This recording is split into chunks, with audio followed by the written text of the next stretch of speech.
চাওয়ার মতো আল্লাহর কাছে চাইতে হবে। কিভাবে চাবেন? বিনয়ের সাথে চাবেন, আর ইয়াকিন রাখবেন আমার দোয়া আল্লাহ কবুল করবেই। উদুল্লাহ ওয়া আনতুম মুকিনুনা বিল ইজাবা, এমন ভাবে আল্লাহর কাছে চাও যে তুমি নিশ্চিত আমার দোয়া আল্লাহ কবুল করবেনই। আপনি নিশ্চিত হইলে আপনার দোয়া কবুল হয়ে যাবে। নিজেকে ছোট করে চাইবেন।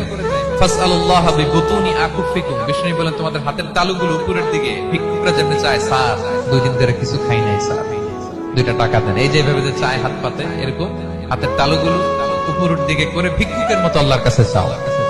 হাত না তুলেও দোয়া করা যায়, হাত তুলেও করা যায়, কিন্তু বিষ্ণু বলেন হাত তুলে চাও, কারণ ইন্নাল্লাহা হাইয়ুন কারীম, আল্লাহ বড় লাজুক এবং লজ্জাশীল।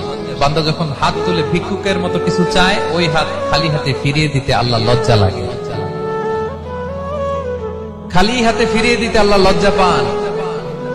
হাত তুলে চাইবেন। দোয়াতে আল্লাহর নামগুলো ধরে ধরে ডাকুন, ইয়া আল্লাহ, ইয়া রহমান, ইয়া রহিম, ইয়া হাইয়ু, ইয়া কাইয়ুম বিরহমাতিকা আস্তাগীথ। আল্লাহর নাম ধরে ধরে চান, ওই দোয়া আল্লাহ কবুল করবেন। বিশ্বনবীর উপর দুরূদ পড়েন, যে বিশ্বনবীর উপর দুরূদ পড়ে না, ওই দোয়া আল্লাহর কাছে কবুল হয় না, এটা আকাশে পেন্ডিং থাকে। কুল্লু দুআ মুআল্লাক মাহজুব বাইনাস সামাই ওয়াল আরদি মা লাম ইউসাল্লা আলাইয়া। বিষ্ণু বলেন সব দোয়া আকাশে পেন্ডিং থাকে যতক্ষণ আমার উপর দুরূদ পড়া না হয়।